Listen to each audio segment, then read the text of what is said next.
September the 3rd, 2008, DeWitt, Nebraska. The heavy stamp presses are dead quiet. 330 people stand on a concrete floor that smells of hot iron, cutting oil, and 84 years of sweat. A corporate executive from a holding company in Atlanta stands at the front of the room. He does not look the workers in the eye. He holds a single sheet of printed paper. He clears his throat. He tells them it is over. The factory is closing. The tools will be manufactured in China from now on. The room does not explode in anger. It goes entirely silent. Nobody shouts. Nobody cries. They just stare at the man who is erasing their town. The people listening do not just work in this building. They built it. Their fathers built it. Their grandfathers forged the steel that paid for the streets outside. And the man holding the paper is shutting it down to save a few pennies on a piece of cold rolled steel. This was not just another hardware company. William Petersen was a Danish immigrant who wanted a tool that would not let go. He built a pair of locking pliers so relentlessly strong they could crush a steel pipe before they would slip. He built a family empire worth hundreds of millions of dollars. He built a legacy that defined American manufacturing. And then his descendants watched it get swallowed by a corporate conglomerate that traded nearly a century of trust for a temporary bump in quarterly earnings. This is the story of how corporate greed destroyed America's most famous tool, from a dirt floor blacksmith shop to global dominance to a locked gate in a dying Midwestern town. This is the anatomy of a corporate betrayal. But here is what nobody talks about. The executives who closed the DeWitt plant knew the quality was going to drop. They saw the early test models from the overseas factories.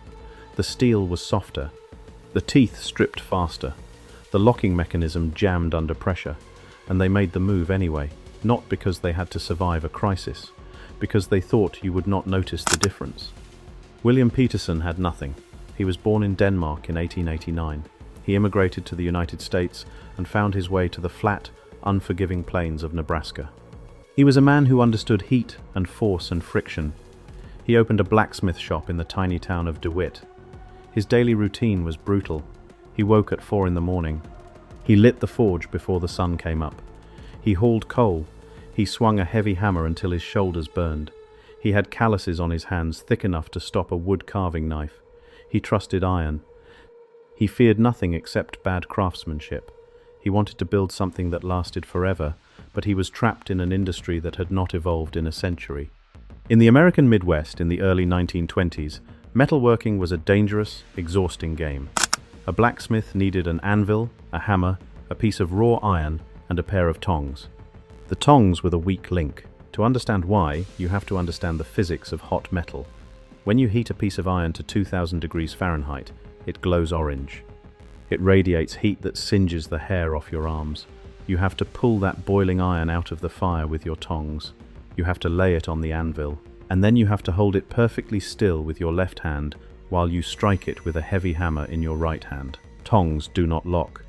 The only thing keeping that 2000-degree piece of iron from flying across the room is the crushing grip strength of your left hand. It requires constant, punishing physical pressure. If your hand cramps, your grip slips. If your grip slips, the boiling hot metal falls on your leather apron, or your boots, or the wooden floor. If the metal falls, you lose the heat. You have to start over. For centuries, blacksmiths just accepted this. It was slow. It was dangerous. It was exhausting. They lived with burned arms and crushed fingers. That was the world William Petersen was standing in every single morning. The opportunity. Every single metal worker, mechanic, and farmer in the world had the same problem. They needed a third hand. They needed the crushing, immovable power of a cast-iron bench vise, but they needed it to be portable enough to hold in one hand while moving around a hot forge. The insight. William Petersen asked a different question.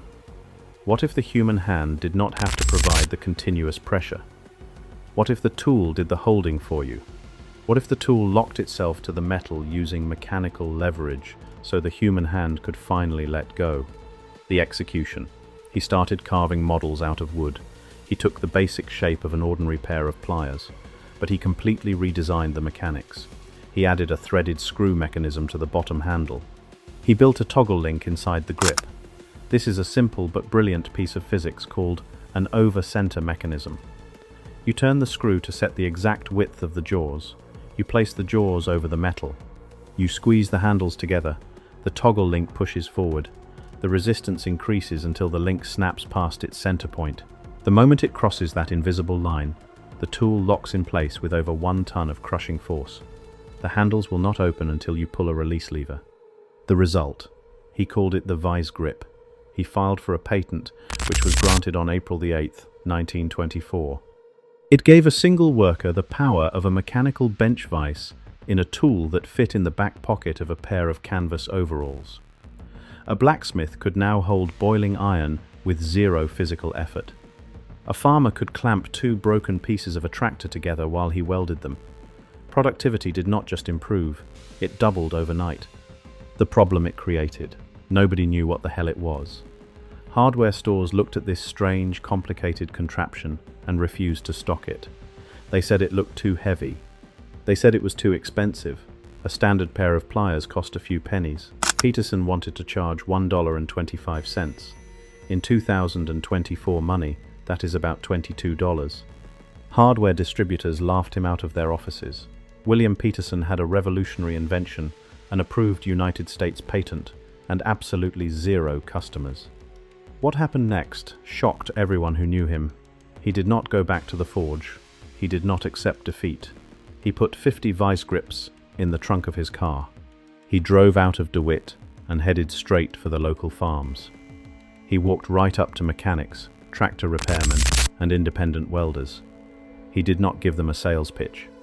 He walked up to a workbench, clamped his Vise-Grip onto a thick piece of solid steel, and told the mechanic to try and pull it off. They pulled. They twisted. They sweated. They could not move it.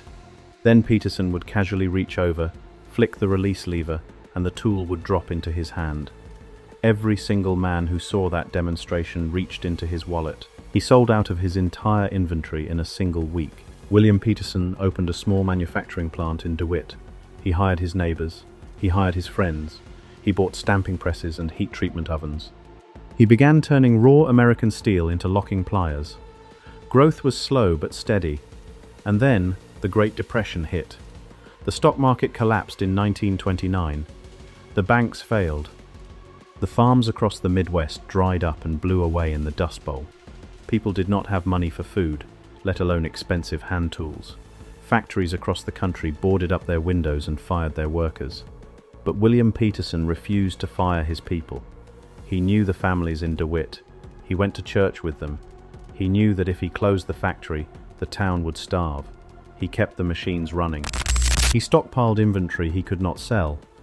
When a farmer needed a Vise-Grip to fix a broken plow but had no money, Petersen just gave it to him.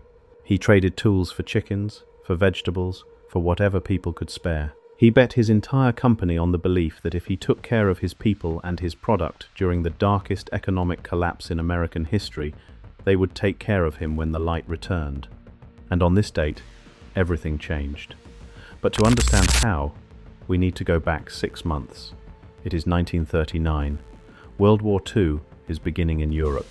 The British aviation industry is frantically building aeroplanes to defend the skies over London from the German Luftwaffe. Building a bomber aeroplane requires driving hundreds of thousands of aluminum rivets into sheet metal. You have to hold the curved metal panels perfectly flush, with absolute millimeter precision, while a pneumatic hammer drives the rivet home. Ordinary clamps are entirely too slow. Regular pliers slip and scratch the aluminum. A British aviation engineer discovers the Vise-Grip. It is the exact perfect tool for the job. You set the screw once, and you can lock and unlock the tool on every single rivet in 3 seconds flat. The British government orders tens of thousands of Vise-Grips. Suddenly, the little factory in DeWitt is running day and night. Then on December the 7th, 1941, the United States enters the war. The American Defense Department realizes they need the exact same tool. The manufacturing scale becomes unimaginable. Liberty ships are built in naval yards using Vise-Grips to hold the hull plating. Sherman tanks are assembled using Vise-Grips.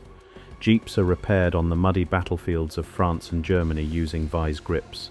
The tool becomes a classified, vital piece of the global Allied war effort. The town of DeWitt completely transforms. The Petersen factory expands from a small brick shop to a massive, sprawling industrial complex. Hundreds of men and women work 3 shifts a day, 24 hours a day, 7 days a week. They are not just making hardware anymore, they are making the very things that will win the war. Production skyrockets to over 1 million units a year. And this is the detail that nobody in the history books mentions. William Petersen never stopped walking the factory floor. He was a millionaire now. He was a major defense contractor. But he still wore heavy leather work boots. He still checked the steel temper himself. Every morning at 5 a.m., he walked the line. He pulled hot tools out of the stamping presses and tested the locking action with his own calloused hands. He listened for the exact, specific metallic click the toggle link made when it engaged. If the click sounded hollow, he threw the tool in the scrap bin. He knew the names of the people running the drop presses. He knew their children. He trusted the people of DeWitt, and they trusted him. The war ends. The post-war economic boom begins. Millions of American soldiers come home, buy houses, buy cars, and start fixing things. They all remember the Vise-Grip from the motor pools in Europe. The Vise-Grip becomes the single most recognizable hand tool in the United States. If you opened a heavy steel toolbox in 1955, there was a pair of Vise-Grips inside. If you walked into a mechanic garage in Detroit, there was a pair of Vise-Grips resting on the bench. The Petersen family kept innovating. William passed the company to his sons. They maintained the exact same obsessive standards. They added a quick release lever in 1957 to make opening the jaws easier. They introduced needle nose versions for electricians. They introduced heavy-duty C-clamps for professional welders. By 1960, they were selling millions of tools across 50 different countries. The name Vise-Grip became a generic trademark, like Kleenex or Band-Aid. People stopped saying locking pliers. They just said, "Pass me the Vise-Grips." The steel had to be perfect. The heat treatment had to be exact. The locking mechanism had to snap with a specific, satisfying violence. You did not sell garbage to people who worked with their hands. That was the Petersen rule. But that is not the crazy part. The ultimate threat to this American empire did not come from a rival tool company. It did not come from a foreign competitor inventing a better mechanism. The threat came from the inside. It is 1985. The Petersen family has run the company for over 60 years. They have dominated the market. But managing a massive global manufacturing business with union contracts, international shipping logistics, and raw material supply chains is exhausting. The family decides it is time to step back. They sell Petersen manufacturing to a company called American Tool Companies. For a while, things remain exactly the same. The executives at American tool companies are smart enough to leave the Nebraska factory alone. The DeWitt plant keeps churning out flawless tools. The town survives. The workers keep their jobs. The brand remains untouched. Then comes 2002. Remember this name, Newell Rubbermaid. They buy American tool companies for $414 million. Newell Rubbermaid is not a hardware company. They are a massive, publicly traded, multinational conglomerate. They own Tupperware brands. They own Sharpie markers. They own office supply brands. They do not care about the soul of a wrench. They do not care about the history of a blacksmith in Nebraska who gave tools away during the Great Depression. They care about one thing only: quarterly profit margins, Wall Street earnings reports, shareholder value. Here is where it gets interesting. The executives sit in a glass conference room in Atlanta, Georgia. They open up the balance sheets. They look at the Vise-Grip division. They see a factory in Nebraska paying fair union-negotiated American wages. They see health insurance costs.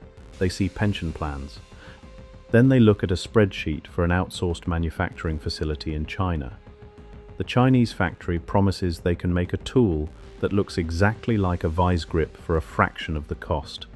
The executives do not understand metallurgy. They do not see the difference in the carbon-steel alloy. They do not care about the precision of the heat treatment. They only see that moving production overseas will increase their profit margin by 15%. The tension builds. It is 2004. Rumors start circulating in the town of DeWitt. The machines on the factory floor are getting old. The stamp presses are vibrating too much. The corporate holding company is not replacing them. They are patching them up with duct tape and temporary fixes. The workers notice new management suits walking the floor with clipboards. These men do not look at the tools. They time the production lines with stopwatches. They measure the output per second. They ask the foreman how to squeeze 3 more units out of an hour. The workers know exactly what this means. You do not stop investing in a factory unless you are planning to leave it. The executives back in Atlanta make smaller changes first. They try to find cheaper steel suppliers. They try to speed up the heat treatment process, which makes the metal brittle. The workers in DeWitt push back.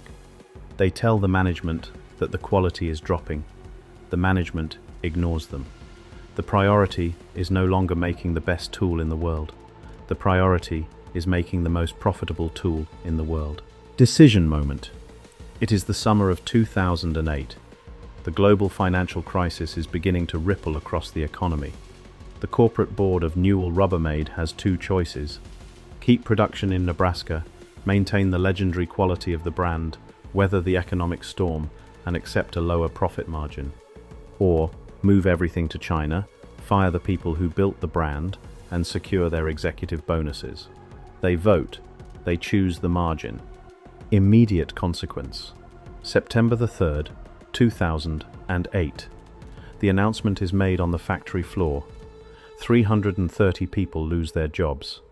In a town of just over 500 people, this is not a layoff, it is an execution. The town of DeWitt loses over half of its entire tax revenue in a single afternoon.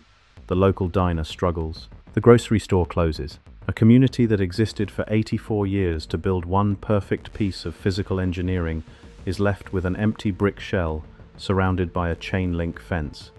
Transition. But the story does not end with a locked gate, because every breakthrough in corporate margins creates a massive vulnerability in the market.